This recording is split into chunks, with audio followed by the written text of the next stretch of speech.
তো নমস্কার, শুভ সন্ধ্যা। তো শুরু করছি আজ থেকে আমার চ্যানেলে উপন্যাস এবং গল্পের বইয়ের রিভিউ। তো ফার্স্ট যেই উপন্যাসটি সম্বন্ধে আপনাদের কাছে আমি রিভিউ দেব, সেই উপন্যাসটি খুবই চর্চিত এবং খুবই ফেমাস একটি উপন্যাস। উপন্যাসটি হলো বুদ্ধদেব বসুর লেখা রাত ভরে বৃষ্টি। তো প্রথমত বলতে চাই যে এটি একটি প্রাপ্তবয়স্কদের উপন্যাস। আমি দয়া করে সব বলবো যে 18 বছরের নিচে এই বইটি পড়বেন না, কারণ আপনাদের মনস্থির সেরম নয় যে এই উপন্যাসটিকে আপনারা ঠিক সেইভাবেই এনজয় করতে পারে। তো এটি প্রাপ্তবয়স্কদের জন্য, এবং প্রথমত বলতে চাই যে প্রচ্ছদটি খুব সুন্দর এই বইটি। তো আপনারা দেখতেই পাচ্ছেন পিছনে সুন্দরভাবে লেখা আছে এবং হার্ড কভারে মোড়া এই বইটি বুদ্ধদেব বসুর লেখা রাত ভরে বৃষ্টি। তো প্রথমে আমি বলতে চাই এই উপন্যাসটির যে তিনজন ক্যারেক্টার নয়নাংশু, জয়ন্ত এবং মালতী, এই তিনজনকে ঘিরে এই উপন্যাসের গল্পটি চর্চিত। তো এখানে পরক্রিয়া প্রেম সম্বন্ধে বলা হয়েছে, কিন্তু আদৌ কি সেটা পরক্রিয়া প্রেম না অন্যরকম ভালোবাসা, সেই বিষয় জানতে হলে এই উপন্যাসটি আপনাদের পড়তে হবে।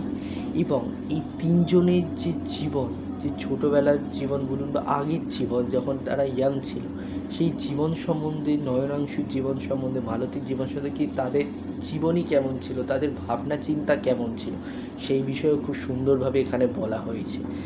এবং এই উপন্যাসটির যে শেষে কী হবে, আদৌ কি নয়নাংশুর সাথে মালতীর বিয়েটি টিকবে নাকি তাদের ডিভোর্স হবে, এটি জানতে হলে আপনাদের এই উপন্যাসটি পড়তে হবে। খুব সুন্দরভাবে লেখা আছে এবং প্রতিটি লেখার মধ্যে এত সুন্দর ডেপথ দিয়ে বুদ্ধদেব বসু এই বিষয়টিকে তুলে ধরেছেন যে খুবই সুন্দরভাবে আপনারা যারা প্রাপ্তবয়স্ক, যারা এইসব বই পড়তে ভালোবাসেন তাদের খুবই ভালো লাগবে, এবং যারা বই প্রেমী তারাও এই বইটিকে পড়তে পারে। আর আমি আগেও বলে দিচ্ছি এটি প্রাপ্তবয়স্কদের বই, তো 18-র ওপরে হলে আপনি নিশ্চয়ই এই বইটি পড়বেন। খুব সুন্দর, বেশি বড় না, ছোট বই। বইটা আপনারা দেখতেই পাচ্ছেন, বইটি ছোট, মানে ছোট বলতে কি যে বেশি পেজের বইটাও না।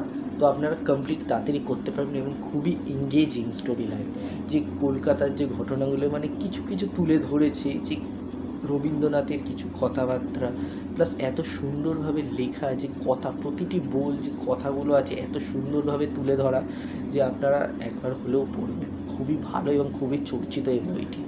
তো আমার তো খুবই ভালো লেগেছে, আমি কমপ্লিট করে দিয়েছি বইটি পড়ে এবং আমার খুবই ভালো লেগেছে। তো আপনাদের এই ছোট্ট রিভিউটি কেমন লাগলো, আশা করি যদি ভালো লাগে তো লাইক করবেন।